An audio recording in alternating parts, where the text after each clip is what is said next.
And then lastly here, I just wanted to list a couple different apps for your reference that would help with vocabulary intervention. Pragmatics, the granddaddy of them all. Remembering that we can have all these great language skills, but if we can't use them, it kind of defeats the purpose. And we need to be able to use them socially to be successful. So there are definitely peer-mediated methods, making sure that you use other kids in your class to help model and prompt kids who are struggling. Sociodramatic scripts. You can use text and or graphic cues, so visual supports to help them with social cues. And then there's a few different apps I listed here. The one I'm a huge fan of is Social Detective. Social Detective is by Michelle Garcia Winner. And Michelle Garcia Winner has a website called Thinking Social, and it is one of my favorite resources. Important note is that it's considered a cognitive behavioral intervention. And overall, that's an evidence-based practice, but overall, when we're working on cognitive-based intervention, we say that those kind of interventions work for students with average IQ or higher. So this would not be, Think Social and Social Detective wouldn't be it's not appropriate for every student. But if you're thinking of kids maybe on the high end of the spectrum where they really have the IQ, they just don't have the social skills, this type of intervention, the Social Detective app and the Social Detective materials, along with lots of stuff by Michelle Garcia Winner, are just amazing. And they helped me know how to teach it, and I saw kids respond to it well, so I cannot speak enough of that resource. I'd encourage you to check it out. Chapter 14, moving right along. So, interpreting the results of an intensive language assessment. So now we're moving into, okay, they've gone through tier 1 and tier 2, and we're going to actually fully assess their language. And then what would be some evidence-based methods of intensive instruction or special ed instruction if that were the need? So, an intensive assessment, it's comprehensive. We are going to test their hearing. We're going to look inside their mouth. It's called an oral mech exam, and make sure there's nothing physical contributing to any difficulties with actual speech. We're going to take into account their cognitive functioning, so we're definitely going to compare whatever the school psych has found in their IQ testing. We're going to observe their language in different environments.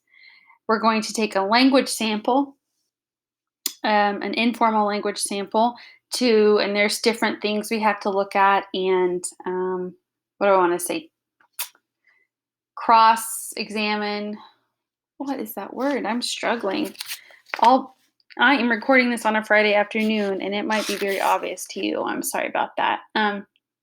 Anyways, basically we have to take an informal language sample, because this last part where we also have to do formal standardized tests or normative tests, they make us take the results of those formal standardized assessments and compare them to the just everyday language sample and say, do they show these issues in both this informal language sample and this formal language assessment? So just looking at this, you can imagine that just the part where the speech language pathologist is going to pull the child alone can be several hours worth of evaluation. And I should mention I guess I can't remember, maybe I get into this in a couple slides. In the state of Missouri, what's actually required when it comes to those formal tests, I'll go back, because it's just changed in the last few years. They tell us now it has to be a global language test. That means it has to have tested their receptive and expressive language, going back to some of our first lectures there. So it has to look at not only their ability to express language, but to receive it through reading or through hearing. And then we have to have 2 standardized tests that test both areas, and they both have to come out with a standard deviation of negative 1.75 or below to qualify. It used to be where you could even just take a subtest, on it, so it's not the global score, but a subtest. And if it was a certain standard deviation, as long as 2 subtests total, then they could qualify.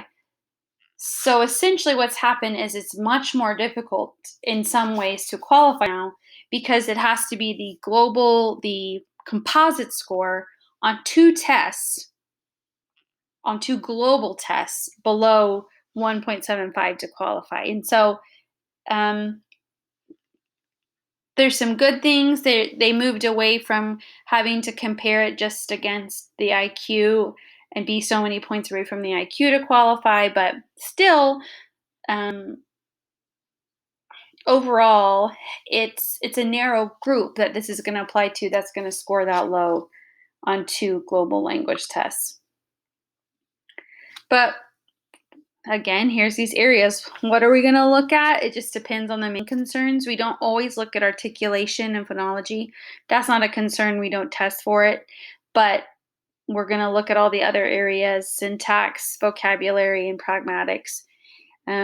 Or if you even think of it in those terms of their social skills, their cognitive skills, and their physiological basis. Like I said, our formal methods and informal methods.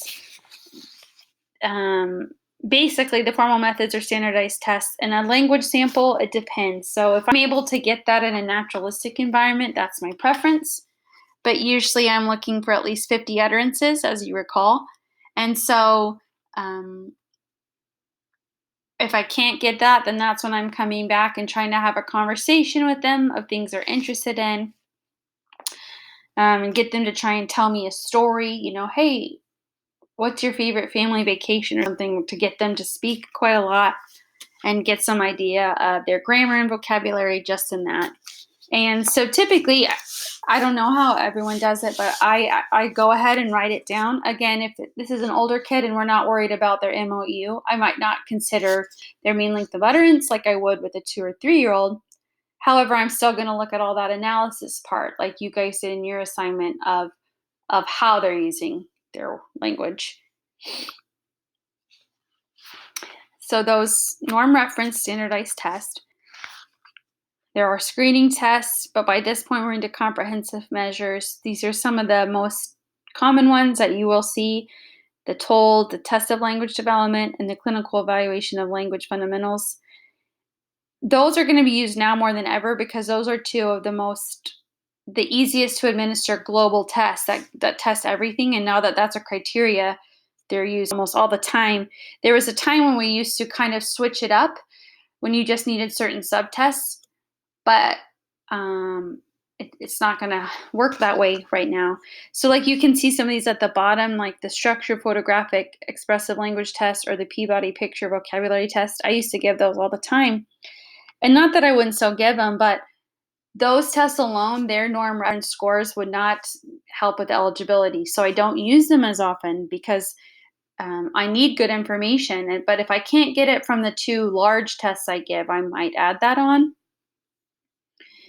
But again, and then that Goldman-Fristow is a very popular test of articulation. So if you have speech concerns, we'd be testing that too. If not, we don't test that.